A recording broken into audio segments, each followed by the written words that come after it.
Welcome to Taking Healthcare by Storm Industry Insights, the podcast that delves into the captivating intersection of innovation, science, compassion, and care. In each episode, Quality Insights Medical Director Dr. Jean Storm will have the privilege of engaging with leading experts across diverse fields, including dietitians, pharmacists, and brave patients navigating their own healthcare journeys. Our mission is to bring you the best healthcare insights, drawing from the expertise of professionals across West Virginia, Pennsylvania, and the nation. Subscribe now, and together we can take healthcare by storm. Hi, everyone. Welcome to another episode of Taking Healthcare by Storm. I am Dr. Jean Storm, the medical director here at Quality Insights. And today I'm joined by Brian Hajjar, president and founder of Telestrand, an innovative laboratory company focused on rethinking how diagnostic testing can be delivered to patients.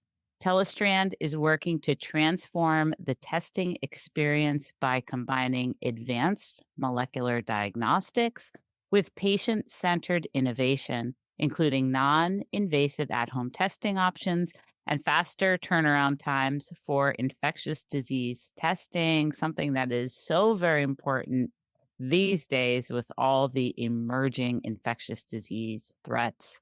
Under Brian's leadership, Telestrand has developed Telestrand Cloud, a patent-pending empiric database designed to rapidly identify organisms and predict antimicrobial sensitivity using nucleic acid amplification methods. This approach has the potential to dramatically reduce the turnaround time for diagnostic insights compared to traditional culture methods. Telestrand is also pioneering new non-invasive testing solutions through its Telestrand Viral platform, allowing individuals to test for conditions like HPV, HIV, and hepatitis C using urine-based testing from the comfort of their homes. I am so very excited to learn more about this technology, and I want to jump into this conversation. Brian, thank you. Yeah. What an intro. Wow. What? That's good. Well, thank you for joining me today. Thank you for having me. Dr. Zerman, it's always great speaking with you. You know, I love that we have such a, very synergetic, if that's a word, who knows, but a very, similar mindset on the view of healthcare. So it's always great to speak with you and to chat. So yeah, here. We're aligned. We're aligned. Yes, there we go. We're aligned. So tell me and the audience, what originally led you to start Telestrand, and what problem in healthcare were you hoping to solve when you launched this company? It wasn't a real, like, I'm going to go do X. It kind of came out of problems that we had originally in the family business that I helped turn around during COVID. And it really kind of all started from the post-COVID boom, where newfound laboratories or laboratories that were down and out were kind of getting their groove back with COVID testing, right? The demand was there, the money was there. It was a great storm, pun intended, a great storm to bring things back. And I saw that COVID was ending and, the clients weren't coming back. And I realized that we had to expand this test menu. And we wanted to start doing UTI testing the regular way, right? Where you're plating and growing the sample in an incubator. And after doing some speaking to some companies about getting this sort of machinery, it came that to bring on this category on our CLIA license at that point would have costed the business about $1.5 million. And it really became something that was cost prohibitive in moving forward. So, to answer your question, Telestrand is really based out of problems that I've experienced either personally in my own testing situations, in a business capacity as well, but also problems that my friends have faced in their own healthcare journey. That's exciting and interesting. I think maybe, my next question, and maybe you kind of answered it, most innovations, healthcare innovations, start with a very specific challenge. Yeah. So is there a moment when you realized there was a gap in diagnostic testing that Telestrand could address? Yeah. There are two specific moments that come to mind. The first moment was during COVID. We were servicing different camps across the country for COVID testing for PCR. We had these kids swabbing themselves, spitting into tubes because we were doing the saliva methodology, but some camps required oral pharyngeal or nasal pharyngeal, right? And I realized that people were doing these things in their homes, in their cars, at office, so that, healthcare being done outside of this sort of gap in healthcare, right, where you could do it anywhere, right? That really started getting me going and thinking about how can you do this differently. The second instance was the issue that I was telling you about before, where it was based on a problem that was occurring, right? A company wanted to expand and grow, and the entry level into that expansion was cost prohibitive, Yeah, and that COVID, I think, a lot of people don't wanna talk about the COVID pandemic anymore, but which I find fascinating. I was thinking about it this morning. I was saying we have not healed from this yeah, since. We haven't healed. We haven't even talked about it. I You agree. know? I agree. So, you mentioned we touched on in the intro about STI, sexually transmitted infections. Yeah. Stigma plays a major role in whether people seek testing. So, do you think stigma still prevents people from getting tested? I think it depends on the community that you're looking at. I think in the LGBTQ plus community, testing is very supported. If something's itching or something's burning, you're gonna go to, you're gonna go get a test of some sort, right? I think the stigma is more around not a public stigma, but an internal one. You know what I mean? I think it's been mostly identified that, it's okay to go seek care. Any sort of now stigma that I see in either the LGBT community or outside of it is more of an internal quiet stigma, if that makes sense. I haven't experienced in any sort of my own testing journey. I haven't experienced any stigma internally just because I do this for a living. But certainly there have been a lot of people who I know who are pro getting tested, but they kind of don't want to do it unless they really have to. You know what I mean? So it's still there, certainly, but it's not as prominent as it was before the pandemic. The pandemic definitely was a catalyst for people realizing that you should be testing yourself more regularly for any sort of diseases, whether STIs or other sorts of molecular, infections. Yeah, and it's gone crazy. The at-home diagnostic testing, like now you can test your hormones at Yeah. home, all different kinds of things. And I mean, in your opinion, do you think this at-home testing is changing the face of healthcare? And if so, how do you think it's going to reshape the way patients interact with the healthcare system? I love this question because I think about it every day. The healthcare industry, in sort of how it's set up right now, right? The doctor takes a look at you, the doctor finds the problem, the doctor prescribes medicine, and then the journey is then, ended there in a simple capacity, right? There are other scenarios where they can go to getting certain scans or further testing, whatever it may be, right? The at-home portion, I believe, will become another avenue. It's not going to replace other things. It'll be another avenue for new companies and new innovations like myself to come in to really give it a shot, right? So, for example, my technology, I've designed this stuff to be used in the home. Yes, you can use it in a doctor's office as well as it currently is used, but I've designed it specifically for this at-home use in mind because of what I was seeing during COVID. So to answer your question more formally, I don't see it replacing it. I see it becoming a larger avenue where more people will use it as a first stop shop, whether it's out of insurance capacities or even if someone has insurance, they have a high deductible and they rather just pay out of pocket for it, for $100, $200 test than going through insurance. I just see it being more of a first stop on the healthcare journey, not replacing the entire journey as it currently is.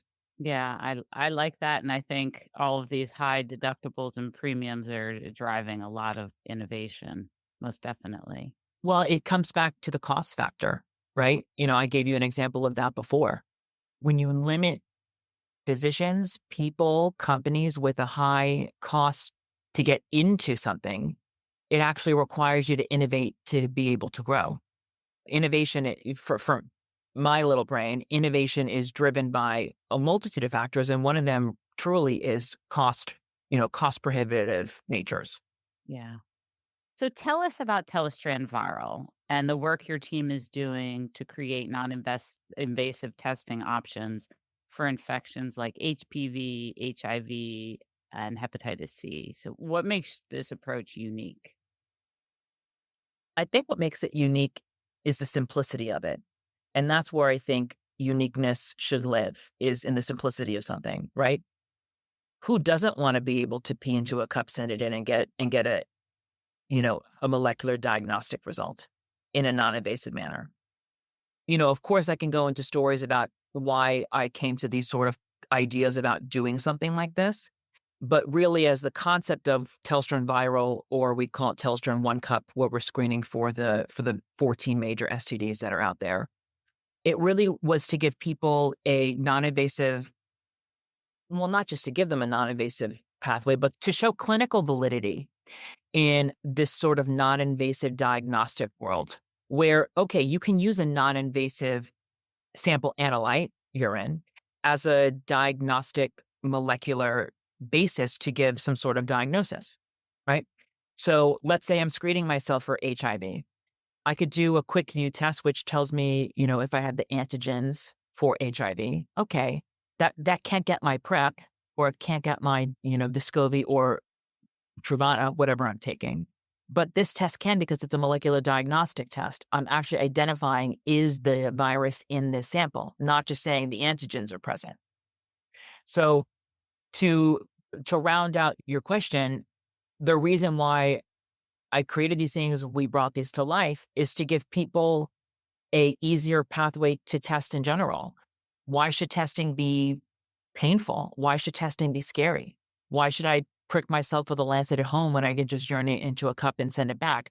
I think it's a no-brainer, but that's just my perspective on it. Just making it easier for people and just removing the barrier. How many people are scared to have their blood drawn? Yeah. I can name 3 I spoke to yesterday. Yeah. I mean, I too talk to people who are more comfortable testing for sexually transmitted infections at home compared to going to a clinic. I'm Yeah. really interested in what impact that could have on public health. Oh, yeah. Oh, yeah. I look at and I'm drawn to a podcast that I listened to from the West Virginia Public Radio back in August of 2024, which is where I really got excited about because at this point we had just brought this technology to market in the clinician field. And I was like, wow, this can really help public health, where they had these vans that couldn't go to certain areas in West Virginia because the vans were broken down. And the interesting thing was that vans that were working, they were able to help patients screen for HIV in this case. But the problem is that the antigen tests, even if they came up positive, the patient would say positive and then the patient would run away. So from a public health reporting statute, you couldn't even report out the positive in this location because it's technically not a positive of Department of Health standards.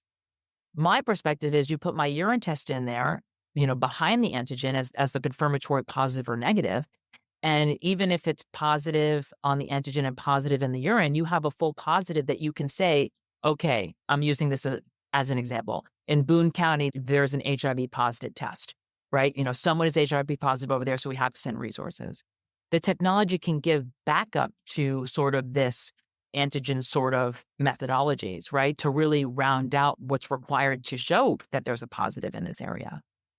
Of course, we can sit here and talk about ease of access. You can mail it back and forth. You can mail the kit to their house. They can pee, they can send it back.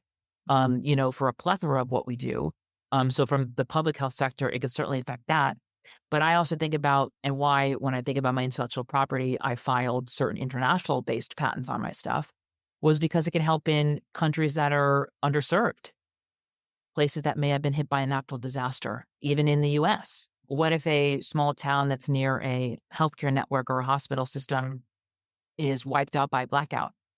We can go in with our test kits, collect the urine, and send it out to a facility that's using our technology to run these samples so that we can actually, give them quality healthcare.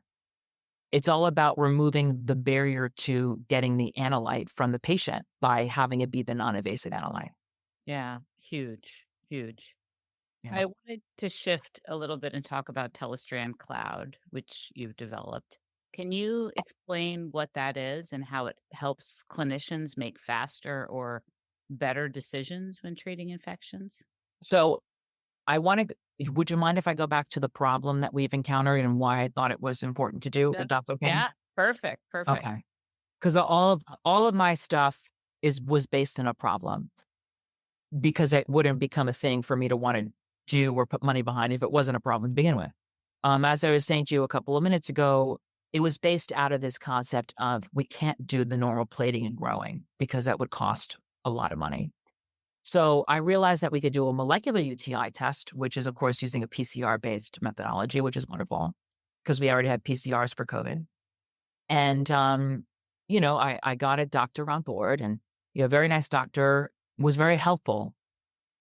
We ran the molecular UTI test and we found something in it. And I said, okay, here's the report, go forth and prosper. And he said to me, well, what am I supposed to give the patient? And I said, naively, of course, well, isn't that, something that you do? That's not really what we do. We just kind of identify what's in the sample. My lawyer speak goes, we identify what's in the sample and that's it. He said, no, it's the lab's job because I'm also learning, right? It's the lab's job to tell the doctor what's in the sample, what will work to treat it, and what won't work to treat it. So this concept of antibiotic sensitivity and resistance was a real kind of thorn in my side, to be honest. Like, well, it's not my job as the lab to figure. I'm not the doctor, I'm the lab. I just identify and I say, here you go, right? But of course, that's not how the industry works, right? I have to innovate within the box, as I call it. I have to put myself in the limitations and say, okay, how can I make this better? So what I realized was, because I was reading up also, I got into a lot of antibiotic sensitivity and resistance as a concept. We're prescribing a lot of drugs that can, cause these issues. And I realized that a lot of these medical journals and these scientific publications were pretty, from my perspective, were pretty up to date on, sort of changing in what would work and what won't work, the sensitivity and resistance to certain targets that are found. And I realized that if there was some way to marry the sort of scientific publications that are medically backed by science, right, with the sequencing that we were already doing, because we were also developing the ability to sequence some of these targets inside of the panel to give a better, a better answer for the physician and also to help the cloud understand, okay, if we're finding these sorts of strains of, E. coli, we're able to use these sorts of drugs that will or will not work, right? When it came to understanding that technology can marry into the science portion, that's when it really became something that we could work with. And then after tinkering with it further to really give a cohesive user experience, not just from the physician's perspective, but from the laboratory technology side perspective. And of course, after, our clinicians reviewed it for them to use, formally, it became something that could help turnaround times against plating and culturing that could take 5 to 7 days to grow.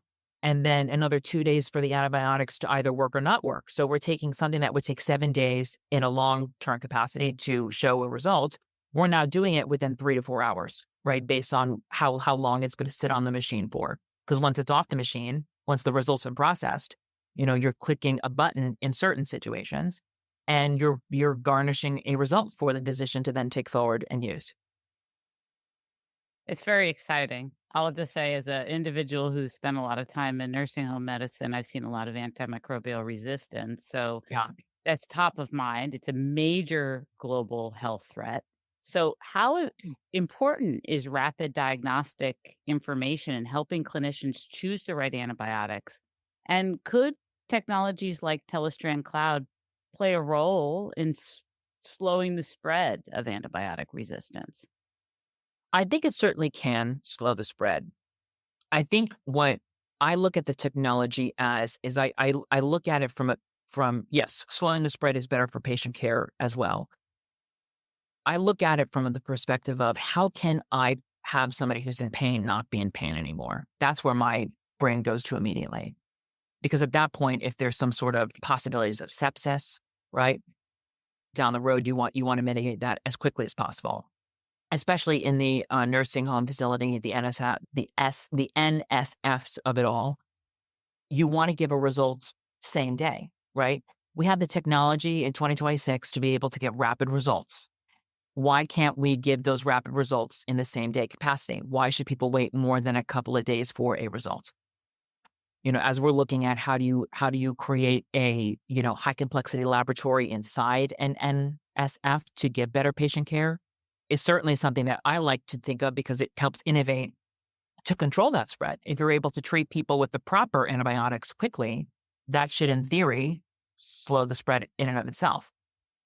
I think there are certainly innovations to be done on the medical law side of things to incentivize this sort of innovation. Because once you incentivize it, then people are going to figure that out and then go forward with that, right? But if there is no incentivizing somebody to do that, then unfortunately the innovation kind of just stays stagnant.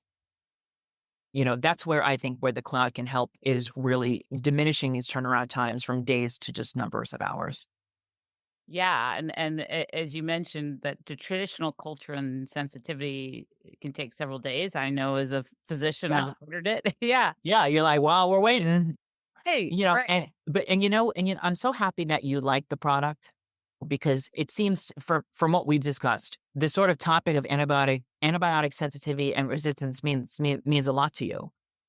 Was there something in your personal career as a physician that, that kind of was the catalyst for this sort of knowledge behind antibiotic sensitivity and resistance? Yeah, I mean, I've seen what typically happens, is when you're in the nursing home, you have patients who are obviously sick and you're sending a culture, but you start an antibiotic, which you're kind of playing guess, right? Yeah. So Yeah. you start them on something which may not be effective. So that is driving potentially antibiotic resistance in that category. And you're not treating like the actual infection. Yeah.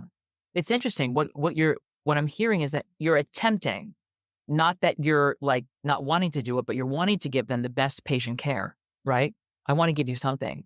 But in actuality, that no good deed could hurt on the back end, right? It could be the complete wrong antibiotic. You don't know because you haven't tested it yet. You see what I'm saying? It's the intention of doing the right thing is there fully. But there's the risk of it's the wrong thing, or it can only, support it 50%. Of course, certain specific patient allergies like penicillin or something, right? Of course you possibly already know that going in, but I hope that my technologies, especially the cloud, because the cloud was my first baby, right? I remember when I first kind of came to that conclusion, I'm like, oh, this is doing it differently. I was up at like 2 o'clock in the morning thinking about this problem because this problem was so annoying. It was annoying. It was annoying because I was pissed personally that the physician was telling me this is your job. When I'm like, but this is your job. You know what I mean? And Dr. Starr, I know that you're a physician and I don't mean to rattle any cages. But I was like, well, how is this my job? I'm just the lab. I'm here to identify. But in reality, for this specific sort of test, I'm here to identify and treat, right? I'm here to make it go faster. And that's what I realized in my own naiveness there was, no, I have to do both. And that's what made me, kind of stay up at night that one night saying, okay, if I do it like this, or we have a line of code because I know how to code. We have a line of code that does this from the machine and we have an API there. We're able to connect to, some sort of spreadsheet that has, that's updated by a physician properly. You know what I mean? So it really, this patent to me is really important because it was able to innovate around a cost issue. And I didn't want to see, and this was prior to Telestrans, I didn't want to see my family business fail. And I wanted to make sure that I was giving a business that I worked very hard on to make a lot of money for to help save. I wanted to make sure that it was successful. A lot of personal stuff tied into my technology too. It's not just because of, oh, I think this is going to be a good idea. It's because I encounter something in my personal life that says, maybe we should do it like this. Yeah. It's really, I mean, like I said, I love the technology. I'm very excited to see where it could go. Me too. Yeah. Yeah. So looking ahead 5, 10, 15 years, what do you think the diagnostic testing experience will look like for patients and clinicians in this area? Will we see more decentralized testing and like how fast can we go? Yeah. What can we do? Like, get on the motorbike, right? Right. You know, I like to think of this question, and I like to look at the laws that we have in our world, in the medical world. A lot of health networks were not able to run their own samples. So they relied on large labs like Quest, LabCorp, BioReference in the Northeast, very familiar with them, Mako in the South, right? Insert your large lab, right? Because they have the insurance contracts. There's a whole reasoning behind all this, to answer your question. In 2021, when the federal government allowed a exemption, the Stark Law, allowing in-office ancillary services to exist, it gave hospitals and physician networks like a WVU Healthcare or a Monroe Health, network center, the ability to run their samples in-house to keep their revenues inside. That's giving better service to patients because you're able to keep it within the same house. To answer your question of where is this all going, I point to the law and I say, will the laws allow innovation to succeed in the manner that it needs to succeed? Personally, from my perspective, the only left standing places in the medical industry to innovate is within laboratories because of the ability to easily innovate with still requirements and restrictions by CLIA and other, state and federal forces that inspect us. But if the laws are not optimized for innovation, and when I say that, I mean more on the FDA route for like medical devices and such, we're going to be a little stagnant for another 15 years. I can only look at this from a laboratory perspective because that's all I really, that's all I know, right? I look at an LCMS machine for toxicology for drug testing, right? They were using that in the 80s for, crime scenes, right? And then they started using that in drug testing for patients, right? This machine is so outdated and so clunky and so expensive. You saw a whole Medicaid carve out be removed and laboratories stopped their drug testing because they're not going to get paid on it anymore. So innovation has to be supported by monetary opportunities to create the innovation. It's certainly going in a fast direction, but a fast direction in the at-home healthcare sphere because you can remove the barrier to testing, right? You can remove the visit to the doctor's office by just mailing the test kit to their house, right? That's where it's going to go very quickly, where laboratories may have to re-optimize themselves like I am to be more of an R&D based business or more of an at-home healthcare business where they're partnering with different web-based sort of at-home healthcare facilities. We can go very fast, but it's only going to be in certain sectors of the industry. That's what I'm trying to get at by giving you sort of the law side of it as well as the opportunity side of it in the laboratory sphere. That makes sense. There's just so many places you can go fast, I guess. Yeah. Well, and that's why I love the laboratory world because the FDA, after the reversal of Chevron last summer, which the Chevron Act of 1988, I believe, or something or other, which basically said that a federal institution, the Chevron Act stated that a federal institution can interpret the law the way that they see fit and then act upon it. When the Supreme Court reversed that then stated that a government entity like the FDA has to follow the law to the T. They can't just interpret. So the FDA wanted to see laboratory LDTs, what I do, my stuff, as in vitro, as IBDs, as medical devices. And the laboratory community, basically had a revolt saying, you're just the FDA. You can't oversee what we do. We're CLIA. We're laboratories. We're separate. So they lost that. They lost a lawsuit from the Coalition of Laboratories, I believe, in Texas last summer. And with the reversal of Chevron, the FDA really sort of stepped back from laboratories because they made a lot of money during COVID. So they saw the laboratories as a new space to come in and, try to make money. But because of these law changes and sort of losing some of these lawsuits, the FDA really, really took a step back. Not saying that they're not going to come to us. I certainly think that they're going to try again in maybe another decade. But that gives another decade of ability to innovate, create, and move forward. I don't want what I'm saying to say that the FDA is impeding this innovation. Not at all. I'm not saying that they are, or I'm not saying that they intend to. What I'm saying is that if there's no economic opportunity, i.e. a lower cost of entry into these regulatory bodies for approval, right? Or if there's not a long list of, red tape bureaucracy that you have to go through, you can still go through those pathways if they were cost effective to small businesses, right? If they're not, how can an entrepreneur or an inventor like myself want to even take the risk? You see what I'm saying? If you don't have, tens of millions of dollars to start, how could someone take your idea seriously? Yeah. Yeah. So these are things that I like to think about, when it comes to innovation and moving as fast as possible. They really go hand in hand with the regulatory aspects that we have to deal with every day and that we should be dealing with. We should be regulated.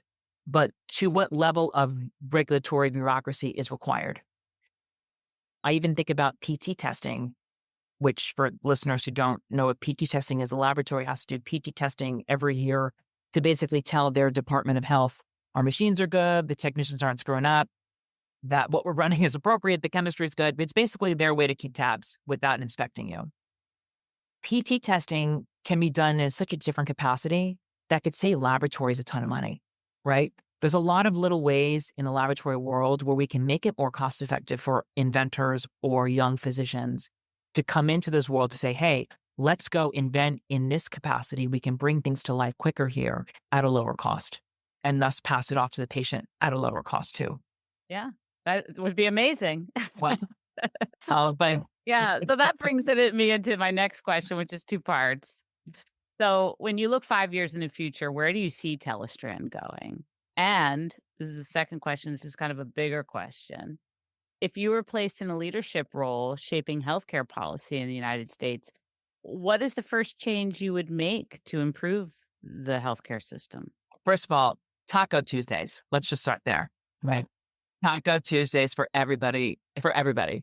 Let's start with the first part of your question, which is where do I see the business in 5 years? I've been thinking about that a lot this past quarter. And I think any entrepreneur understands that whenever you wake up, in the morning, you just get hit in the face with a shovel, right? That's just the first thing that happens. And I've decided personally that Telestrand needs to be an R&D based business where we create intellectual property. We run clinical samples because we're a clinically licensed facility, a high complexity CLIA, but we're focused on creating our inventions, whether they're non-invasive or other things that we're looking at pets, further than just humans, pets, other types of animals, right? How can we give healthcare to every living being, right, in a non-invasive format? And I decided personally that my direction is going to be in the more collaborating with other companies and other people who want technology for us to create for them in the R&D world and spinning that off into entities that can then get larger investments from, other sorts of venture capital firms or other sorts of companies that want us to create stuff for them to then invest in. Of course, we'll still run clinical samples because we're a clinical facility, but I'm not focusing specifically on just running clinical samples anymore. It's focusing on the R&D portion. So that's number one. Number two is if I were to be put in a healthcare role, I would be very flattered and honored. Then I would institute Taco Tuesdays. Then I would require any sort of like email signatures have like a fun quote at the end of it, like an inspirational quote. That's just a joke. But I would really look at the creation of science portion, right? And say, how do we keep this as cost effective as possible for people to create innovative science for then it to be sold to companies or, giving real pathways to medical reimbursement, reducing the fees for laboratories when it comes to a state regulatory item. If I were placed at a larger, kind of FDA level, I would really look at the ability for the FDA to give laboratories the pathway to get FDA approval for their LDTs in a very competitive financial format where it would be very cost effective. Say, if you only give us $1,000, we will review and give you FDA clearance, right? Or like not just saying that they're going to do it, but a real sort of cost effectiveness that any sort of small laboratory in the middle of nowhere can afford it. That's what I would want to look at. And I would want to look at really removing, not just talking about removing the barriers, really removing the barriers, going into the weeds, saying, what is this red tape here?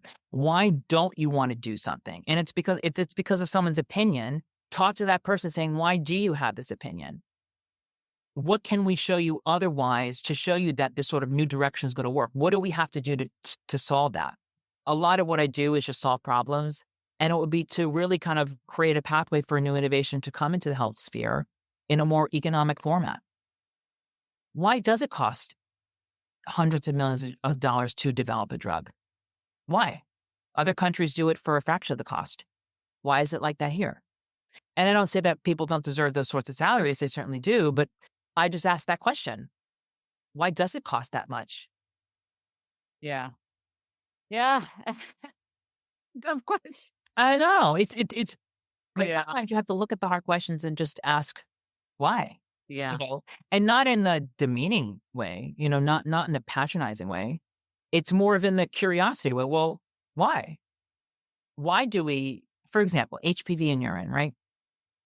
Why does an OBGYN or an internal medicine physician say, go to the pap smear first?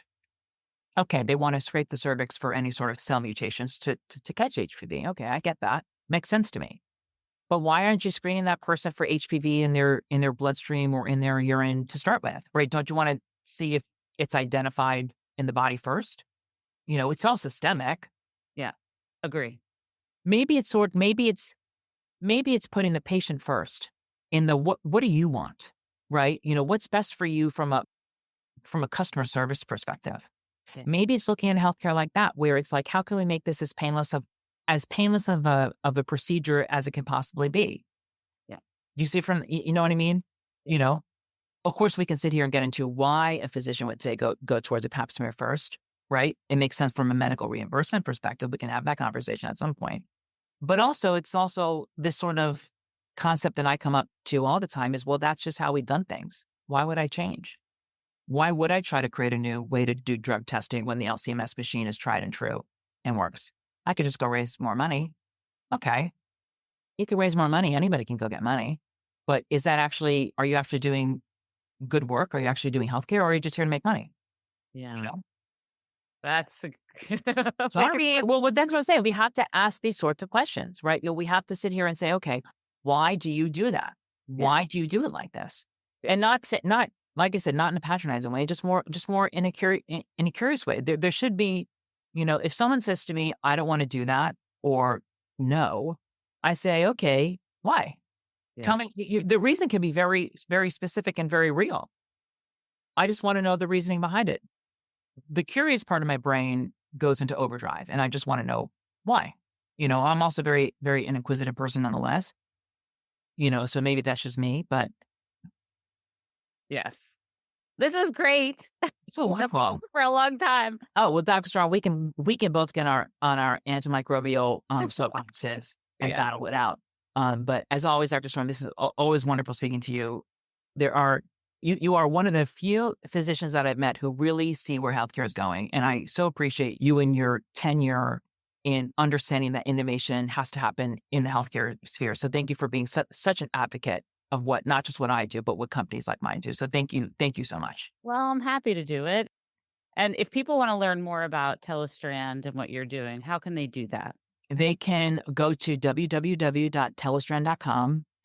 You can go onto TikTok at Telestrand, or Instagram at Telestrand, or even in my Instagram, HAJJAB as in boy 106. I love social media. And you can also get our products on the TikTok shop. If you want to buy them there, you can certainly do that, or on our website, and we can send it to you and you pee in a cup and send it back. Awesome. Brian Hajjar, always a pleasure. Thanks so much. Thank you, Dr. Storm. Thank you for tuning in to Taking Healthcare by Storm, Industry Insights, with Quality Insights Medical Director Dr. Gene Storm. We hope that you enjoyed this episode. If you found value in what you heard, please consider subscribing to our podcast on your favorite platform. If you have any topics or guests you'd like to see on future episodes, you can reach out to us on our website. We would love to hear from you. So until next time, stay curious, stay compassionate, and keep taking healthcare by storm.